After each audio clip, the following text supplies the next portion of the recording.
Assalamualaikum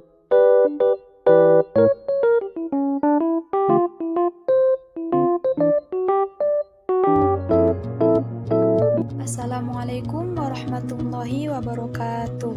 Halo, nama saya Gina Fikriyah dari mahasiswi UIN Sultan Maulana Hasanuddin Banten, jurusan Hukum Keluarga Islam dengan NIM 201110147. Di sini saya akan menceritakan pengalaman saya selama belajar di mata kuliah Hukum Acara Peradilan Agama dengan dosen pengampu yakni Ibu Fitratus Saadah. Sebelumnya saya ucapkan terima kasih dan semoga beliau selalu dalam lindungan Allah Subhanahu wa taala. Baik, langsung saja. Dalam hukum acara peradilan agama, sebelum adanya ketentuan Undang-Undang Nomor 7 Tahun 1989, hakim mengambil dari kitab-kitab fikih sebagai acuan. Kemudian setelah adanya Undang-Undang Nomor 1 Tahun 1974, hukum yang berlaku adalah hukum acara perdata pada pengadilan umum dan juga pengadilan agama.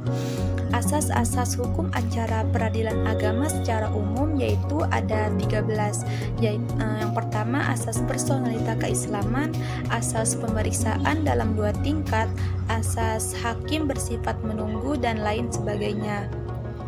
Kemudian berbicara tentang kewenangan terdapat 2, yaitu relatif dan juga absolut. Kewenangan relatif itu berkaitan tentang wilayah atau daerah hukum atas pengadilan agama di wilayah peradilan agama. Contoh kasusnya yaitu cerai talak, di mana si suami sebagai pemohon.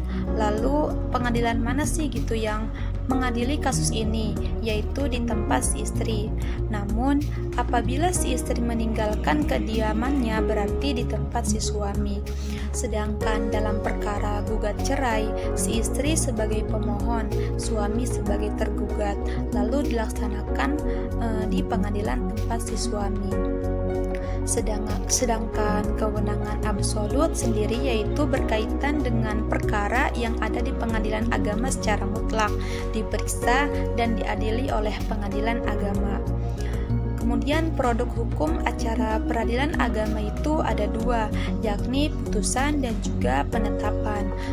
Putusan adalah keputusan pengadilan atas perkara gugatan berdasarkan adanya sengketa. Jadi putusan ini mengikat antara kedua belah pihak. Sedangkan penetapan yaitu salah satu produk peradilan agama dalam mempercepat, mengadili dan menyelesaikan perkara. Putusan verzet yaitu putusan upaya hukum yang dikeluarkan dari putusan verstek. Kemudian apa sih putusan verstek itu? Putusan di mana putusan tanpa hadirnya tergugat, yaitu apabila sidang tidak dihadiri oleh penggugat, maka hal itu dianggap setuju walaupun tidak ada si tergugat. Selanjutnya yaitu upaya hukum dalam pelaksanaan putusan. Upaya hukum itu sendiri terdiri dari 2, yaitu upaya hukum biasa dan upaya hukum luar biasa. Upaya hukum biasa yaitu terdiri dari 3, yaitu banding, kasasi, dan verzet. Banding yaitu di tingkat pengadilan tingkat pertama, kemudian kasasi di Mahkamah Agung. Kemudian apa sih upaya hukum luar biasa itu? Upaya hukum luar biasa yaitu peninjauan kembali.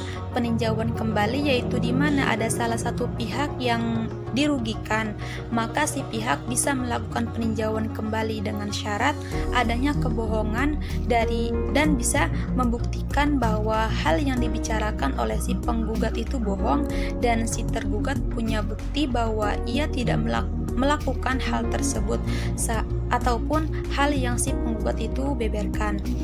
Peninjauan kembali itu salah satu jalan bagi orang yang merasa dirugikan oleh keputusan majelis hakim dan kewenangan absolut dari pengadilan itu sendiri.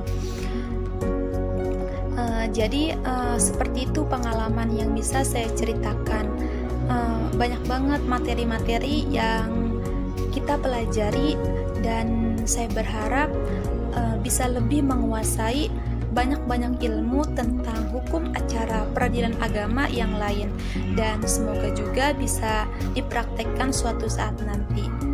Amin ya robbal alamin. Sekali lagi untuk Ibu Fitroh, terima kasih atas ilmunya. Sangat bermanfaat khususnya bagi saya sendiri. Sekian dan terima kasih dari saya, kurang dan lebihnya mohon maaf. Wassalamualaikum warahmatullahi wabarakatuh.